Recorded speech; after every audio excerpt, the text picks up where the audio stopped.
to Dr. Robin.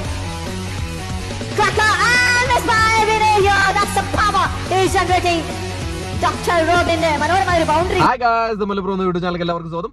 അപ്പൊ നമ്മുടെ big boss താരങ്ങളുടെ ക്രിക്കറ്റ് കളിയാണ് ഇന്നലെ കഴിഞ്ഞത്. അപ്പം പലർക്കും അറിയില്ലായിരുന്നു. അപ്പൊ കുറെ പേര് എന്റെ അടുത്ത് ഇപ്പം മെസ്സേജ് ചോദിക്കുന്നുണ്ട്, ഈ കളി എങ്ങനെയാ കാണാൻ പറ്റുക, ലൈവ് എങ്ങനെ കാണാൻ പറ്റുക. സംഭവം ഇന്നലെ കഴിഞ്ഞു. ഇന്നലെ തന്നെയാണ് ഫൈനലും നടന്നത്.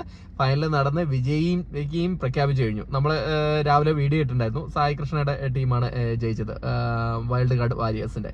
അപ്പം കുറെ പേര് ചോദിക്കുന്നു എങ്ങനെ ഡോക്ടർ റോബിന്റെ കളി കാണാൻ എങ്ങനെ സാധിക്കുമെന്നൊക്കെ. എനിക്ക് തോന്നുന്നു സൈന സൗത്തിന്റെ യൂട്യൂബ് ചാനലിൽ പോയി കഴിഞ്ഞാൽ ചിലപ്പോൾ നിങ്ങൾക്ക് അത് കാണാൻ പറ്റുമെന്ന് തോന്നുന്നു. എന്തായാലും കളി നടന്നത് ആരും അറിഞ്ഞിട്ടില്ല. ഇത് നടത്തിയത് മൈജിയും നമ്മുടെ സൈന സൗത്തും കൂടെ ചേർന്നിട്ടാണ്. എന്തായാലും കുറെ പേര് ഡോക്ടർ റോബിൻ രാധാകൃഷ്ണനെ കാണാൻ പറ്റിയില്ല എന്ന് പറഞ്ഞിട്ട് മിസ്സായി പോയെന്നൊക്കെ പറഞ്ഞിട്ട് കുറെ പേര് പറയുന്നുണ്ട്. അപ്പം എന്തായാലും ഡോക്ടർ റോബിൻ രാധാകൃഷ്ണൻ ഈ കളിയെ കുറിച്ച് പറഞ്ഞിട്ടുള്ളത് നിങ്ങളൊന്ന് കേട്ടു നോക്കണം. പുള്ളി പറഞ്ഞത് ഇതാണ്. ഞാൻ പറഞ്ഞു, ഞാൻ ഇതൊന്നും കളിച്ചിട്ടില്ല. ആദ്യത്തെ ഈ 35 വയസ്സ് ആദ്യമായിട്ടാണ് കളിക്കുന്നത്. ഞാൻ ഇവരോട് പറഞ്ഞു ഒന്നും അറിഞ്ഞൂടെ, എങ്ങനെ കളിക്കാന്ന് ചോദിച്ചാൽ പറഞ്ഞു ചുമ്മാ കളിക്കാന്ന് പറഞ്ഞാൽ ബോൾ അറിയാൻ പറ്റും. ഇങ്ങനെയൊക്കെ അറിയുന്നത് ഞാൻ ആദ്യമായിട്ട് സാധനം കാണുന്നത്. എനിക്ക് അറിഞ്ഞൂടായിരുന്നു. അപ്പം അവസരമൊക്കെ ആയപ്പം കുറച്ച് അല്ലേ, പുള്ളിക്കും ഈ കളി കുറെ നാളായി കളിച്ചിട്ട്. പുള്ളി കുറെ നാളത്തിന് ശേഷമാണ് ഇപ്പം കളിക്കുന്നത്. ഈ അണ്ടറാം ക്രിക്കറ്റ് പുള്ളി കളിച്ചിട്ടുമില്ല. ഇങ്ങനെ ഉരുട്ടി എറിയുന്നത് പുള്ളി കളിച്ചിട്ടുമില്ല എന്നാണ് പുള്ളി പറയുന്നത്.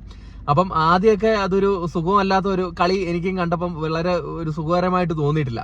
പക്ഷെ പിന്നെ ഫൈനലൊക്കെ എത്തിയപ്പം അത് ഭയങ്കര എൻജോയബിൾ ആയിരുന്നു. അത് തന്നെയാണ് ഡോക്ടർ റോബിൻ രാധാകൃഷ്ണനും പറയുന്നത്.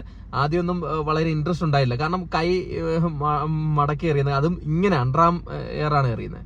അപ്പം അതുകൊണ്ട് നമുക്കും വലിയ രസം ഉണ്ടായിരുന്നില്ല. പക്ഷെ ഫൈനലൊക്കെ ആയപ്പം അടിപൊളിയായിരുന്നു. എന്തായാലും സായി കൃഷ്ണയുടെ ടീമേ ജയിക്കുള്ളൂ എന്ന് ഞാൻ തുടക്കം മുതലേ പറഞ്ഞിരുന്നു. കാരണം സായി കൃഷ്ണ നല്ലൊരു ക്രിക്കറ്റ് പ്ലെയറാണ്. എന്നാലും മുട്ടി നിൽക്കാൻ സാധിച്ചിട്ടുണ്ട് ഡോക്ടർ റോബിനും ബ്ലസ്ലി നന്നായിട്ട് കളിച്ചു. ബ്ലസ്ലി ആണ് man of the match, man of the series. പിന്നെ നമ്മുടെ റസ്മിൻ ബായും പെണ്ണുങ്ങളിൽ നല്ല രീതിയിൽ പ്ലേ ചെയ്തിട്ടുണ്ടായിരുന്നു കേട്ടോ. അപ്പം നിങ്ങൾക്ക് കാണണമെന്ന് താല്പര്യമുള്ളവർ എനിക്ക് തോന്നുന്നു സൈന സൗത്തിന്റെ ഇതിൽ അപ്ലോഡ് ചെയ്തായിരിക്കും, അവിടെ പോയി കാണാം. അല്ലാണ്ട് ഇപ്പം ഡോക്ടർ റോബിൻ രാധാകൃഷ്ണന്റെ ഷോട്ടുകളൊക്കെ കാണണമെന്ന് ആഗ്രഹമുള്ളവരാണെങ്കിൽ അദ്ദേഹത്തിന്റെ ഇൻസ്റ്റഗ്രാം പോസ്റ്റിൽ പോയാൽ മതി, അതിൻ്റെ അകത്ത് കൊടുത്തിട്ടുണ്ട്. അപ്പം കുറെ പേരിങ്ങനെ ചോദിച്ചുകൊണ്ടാണ് ഈ കളി എന്നാണ് നടക്കുന്നതെന്ന്. കളിയൊക്കെ കഴിഞ്ഞു, അത് ലൈവായിട്ട് കാണിച്ചു കഴിഞ്ഞ കാര്യമാണ്. നിങ്ങൾക്ക് വേണമെങ്കിൽ സൈന സൗത്തിൽ പോയിട്ട് കാണാം. അതൊന്ന് അറിയിക്കാൻ വേണ്ടിയിട്ടാണ് വന്നിട്ടോ. അപ്പൊ നമുക്കിനി കൂടുതൽ വീഡിയോ ആയിട്ട് നമുക്ക് കാണാം. അതുവരെയും ടാറ്റ ബൈ.